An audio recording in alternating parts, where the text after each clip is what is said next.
As she ended her speech in Birmingham, May fired the starting gun on a fortnight of intense and potentially historic negotiations between the EU and the UK which could rupture or repair deteriorated relations. While the expectation of a breakthrough on Brexit have been lowered, all sides, particularly Brussels and Dublin, have been waiting for the Tory party conference to end before the real work of hammering out a deal begins behind closed doors. All parties are braced for a frantic fortnight, with senior sources on the Brussels side saying, "We are ready for this. The British are ready. Everyone is ready. All sides are up for a deal, but we need this to happen behind closed doors with an end to the leaks." There are 15 days to go before the Crunch EU summit on the 18th of October, the original deadline for the Brexit deal. Thursday, the 4th of October, the EU's chief Brexit negotiator, Michel Barnier, is due to meet the Irish Prime Minister, Leo Varadkar. The EU's new version of the backstop, which will be substantially different to the proposal in March to keep Northern Ireland in the single market and customs union, will be the focus. This is widely expected to include regulatory and customs checks away from the border. Friday, the 5th of October, Michelle O'Neill, the leader of Sinn Féin in Northern Ireland, will meet Barnier along with leaders of the region's other parties, the Alliance Party, the Social Democratic and Labour Party and the Greens. Friday, the 5th of October or Monday, the 7th of October, the Brexit Secretary, Dominic Raab, will go to Brussels on Friday or Monday, depending on the progress of continuing talks between British and EU officials. David Lidington, the Cabinet Office Minister and Theresa May's de facto deputy, has promised publication of the UK's Irish border proposal very soon, possibly as early as Thursday. This has the potential to be the first flashpoint in the fortnight ahead, but sources say it may not be published until the final deal is done.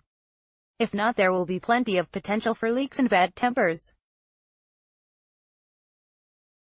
The DUP leader, Arlene Foster, has told Theresa May she wants sight of the text before any deal is struck, after the DUP House of Commons leader, Nigel Dodds, told the Prime Minister his party would vote against any deal that involved any new regulatory or customs checks between Great Britain and Northern Ireland. The EU is also expected to deliver its new version of the backstop. Wednesday, the 10th of October, a critical day in the final countdown.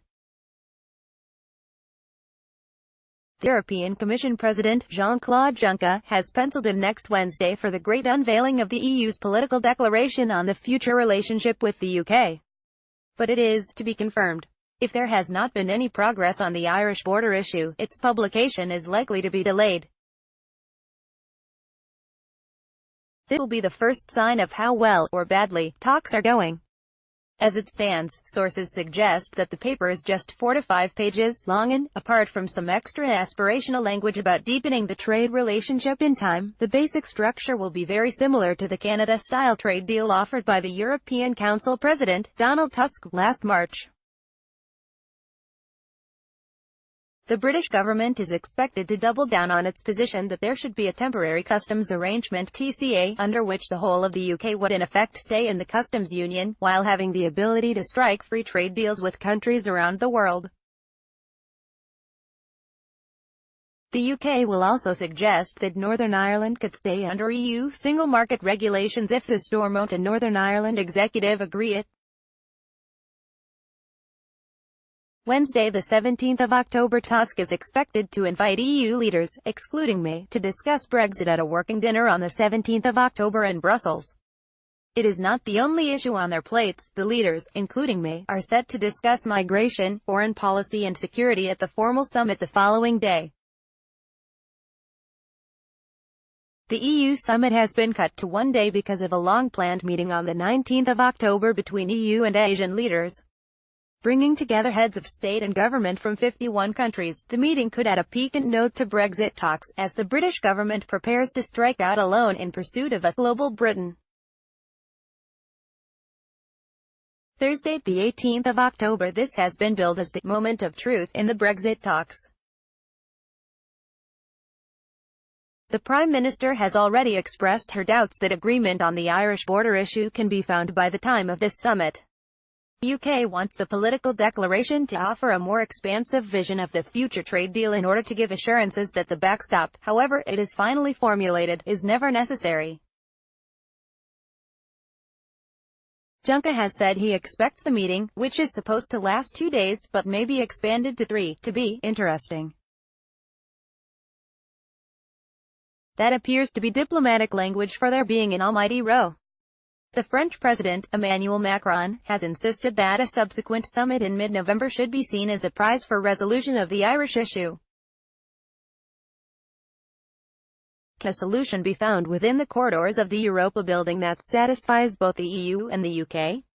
Sources on both sides admit to some bewilderment as to what this magic formula could be. November summit. This meeting was first mooted by Angela Merkel, the German Chancellor, who liked the idea of a formal goodbye to the UK, in which solemn promises of a tight friendship after Brexit could be made. With progress on the Irish issue so troublesome, and deadlines slipping, the weekend summit is likely to be much more hard work than originally envisioned. Less music and speeches, more frantic scribbling and gloomy rooms. It is not by any means certain that an agreement will be possible here. December summit. Some see the talks dragging into December. It is the UK parliamentary timetable that is the problem. A certain number of weeks have been set down for votes on the withdrawal agreement. The 21st of January. This is also a tricky milestone. If there is no deal by this date, the British government must make a statement within 5 days on what the UK plans to do, according to the European Union Withdrawal Act of 2018.